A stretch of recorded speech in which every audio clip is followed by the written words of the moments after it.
Pustil jsem se do měniče, postupně nahrazuji součástky a to tak,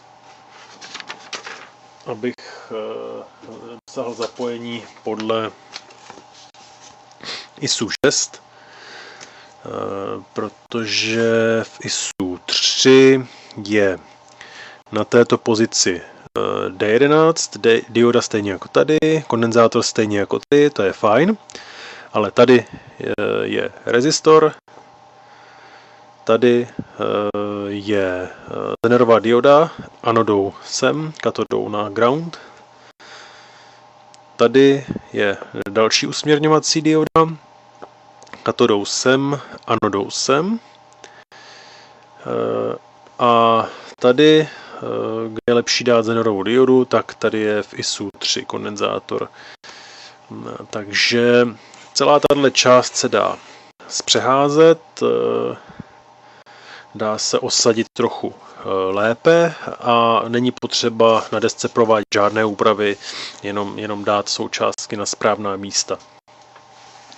Kondenzátor mám připravený tak, že se do pozice vejde, bude jenom maličko zabírat místo nad součástkami a tenhle kondenzátor C46 místo elektrolytického dám keramický na 50 V, aspoň v něm nebude stárnout elektrikum. No.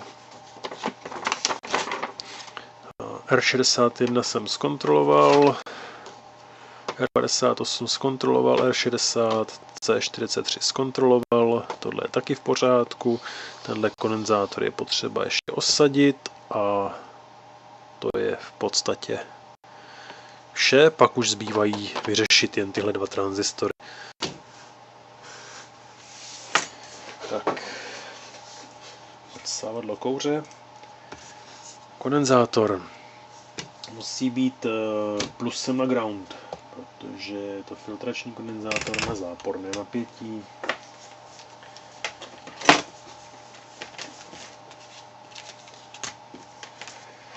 Takže kde máme ground?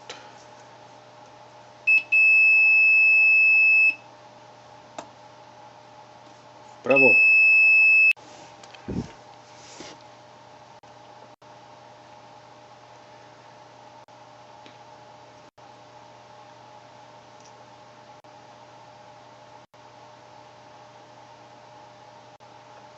Utržený spoj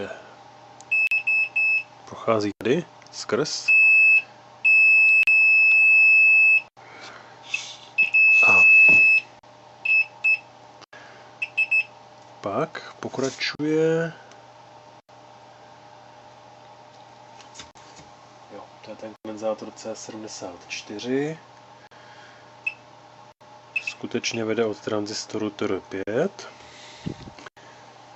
Ne, že to bylo nějak kritický. Stříhnout přibližně uprostřed. Přibližně. No moc nejde. Tak.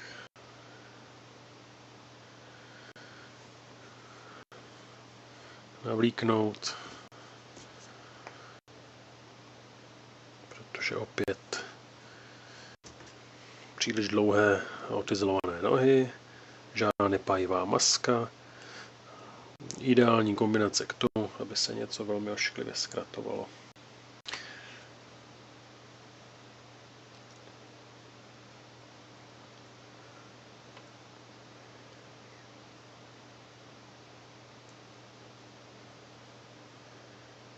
Tak, ještě konstrukt z diod a tranzistory. A opravit ten chybějící spoj. 5V1 BZX85 a ground je vpravo. A výstup na minus 5 V pro ramky, tak je vlevo.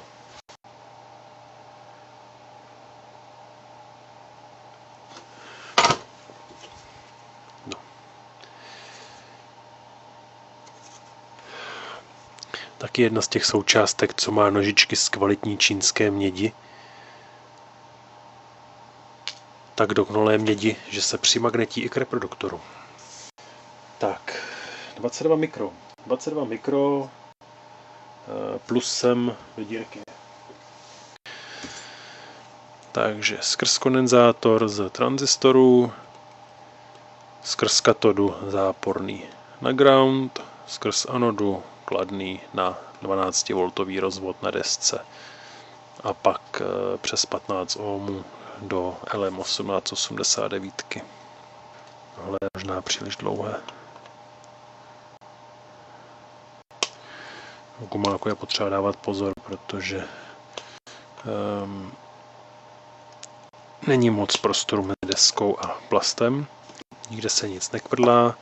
Když na to zatlačím, tak to nemá šanci s něčím zkratovat. Což je fajn. Tak, emitor, báze, kolektor. Už je mám správně zpřeházené, protože BC639 potřebuje přehodit kontakty. Potřebuje přehodit kolektor z bází. BC557 se nic přehazovat nemusí. Jenom má utržený spoj k bázi, takže to napravím.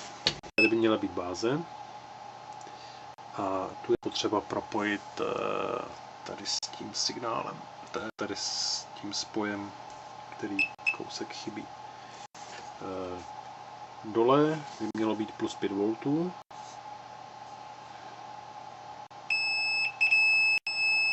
což je s očkem pro nožičku tranzistoru na jedné straně.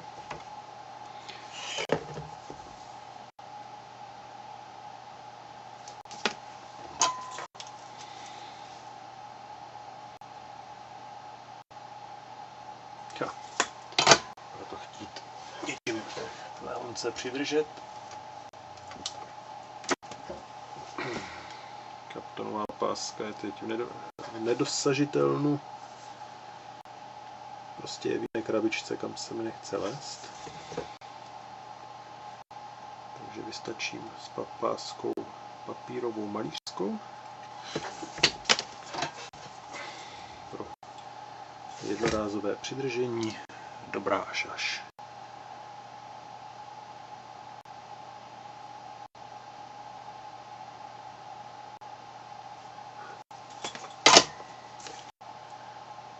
Zasunu do připraveného otvoru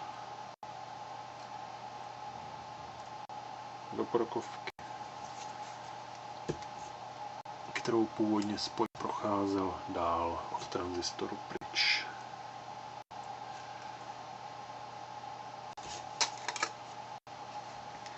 Tak, tady je prokovka, kudy signál procházel dál, báze tranzistoru, na ní je očkem přichycený drátek.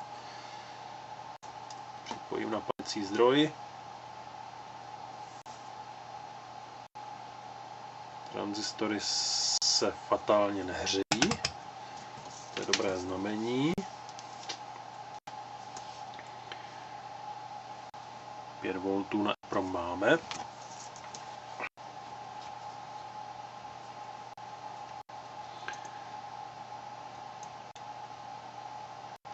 Minus 4,46.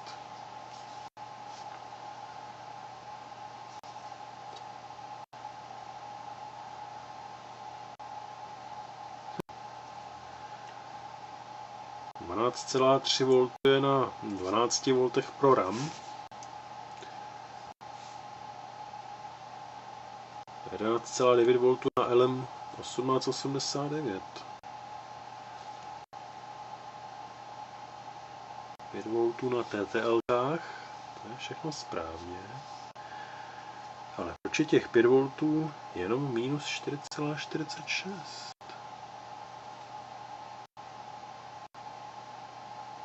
Minus 13 V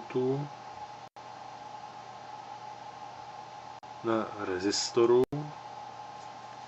2K2 tady.